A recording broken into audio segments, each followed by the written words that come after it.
Do you feel weighed down by negative thoughts or emotions, like you're carrying an invisible burden that keeps you from feeling at peace? What if the secret to letting go of bad energy is simpler than you think? Let's dive into a Zen story that reveals how one man transformed his life by understanding the true nature of the mind and learning how to clear negativity. By the end of this tale, you'll discover a simple yet profound teaching that can help you release the heaviness in your own heart and mind. Long ago, in a small village surrounded by mountains, there lived a man named Haru. He was known for his kindness, but he often felt overwhelmed by the negativity of the world around him. Haru was deeply sensitive, and every harsh word, cruel action, or injustice seemed to cling to him like a shadow. Over time, his mind became a battlefield of doubts, anger, and sadness. One evening, as the sun dipped below the horizon, Haru sat by the river, staring into the flowing water. "Why is my heart so heavy?" he whispered to himself. "I try to be good, to do good, but it feels like no matter how hard I try, the world's bad energy finds its way to me." As Haru sat lost in thought, an elderly monk named Master Koga approached him. The master, who had spent decades meditating and guiding others, often walked through the village, offering wisdom to those who sought it. He noticed the troubled expression on Haru's face and stopped. "Why are you so burdened, young man?" the monk asked, his voice calm yet full of warmth. Haru looked up, surprised. He hesitated, then poured out his feelings.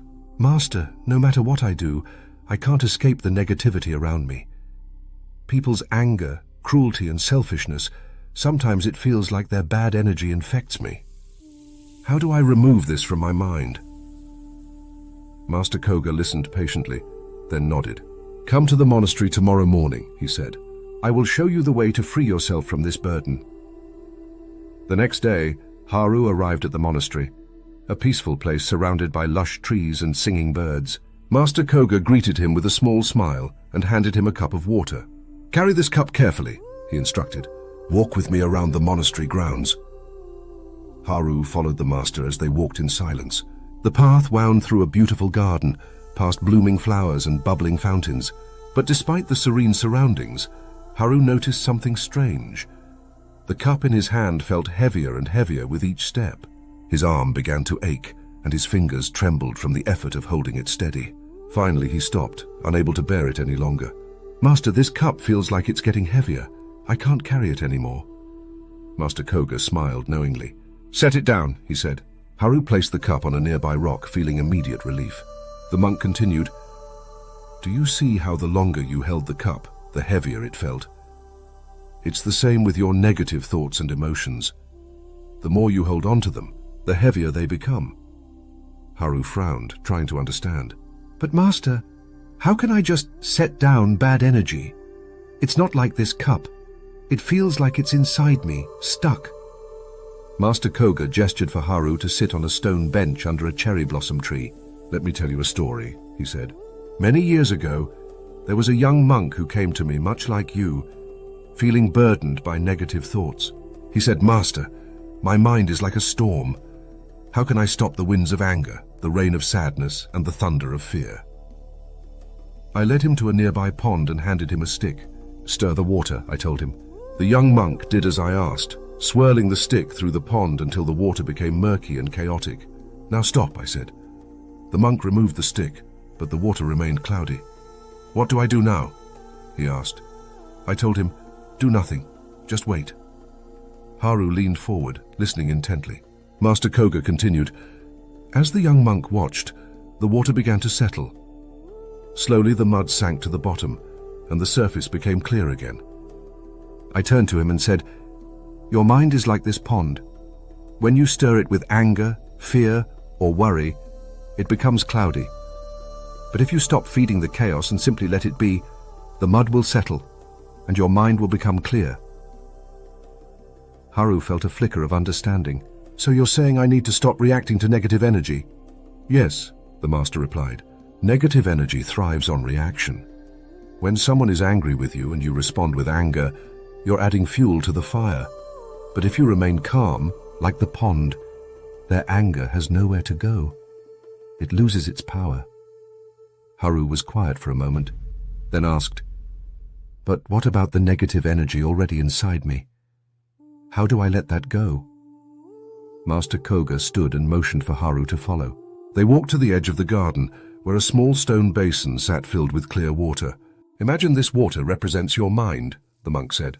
"Now take this rock," he handed Haru a heavy stone, "and drop it into the basin." Haru did as he was told, and the stone sank to the bottom. The water rippled, but soon the surface grew still again. "Now reach into the basin and take the stone out." Haru pulled the stone from the water, noticing how much lighter the basin felt without it. "What does this mean, Master?" "The stone represents the bad energy you carry," Master Koga explained. "To remove it, you must first identify it. What are you holding on to? Resentment, guilt, fear? Once you recognize it, you can release it, just as you removed the stone from the basin."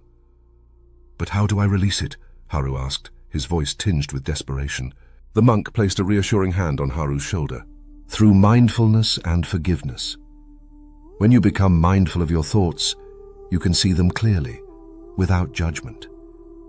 And when you forgive yourself and others, you free your heart from the chains of negativity." Over the weeks that followed, Haru practiced what Master Koga had taught him. Each morning he sat quietly by the river, observing his thoughts like ripples on the water. When negative emotions arose, he didn't fight them or push them away. Instead, he simply acknowledged them, like clouds passing through the sky. And when he felt burdened by someone's harsh words or actions, he practiced forgiveness, not for their sake, but for his own peace.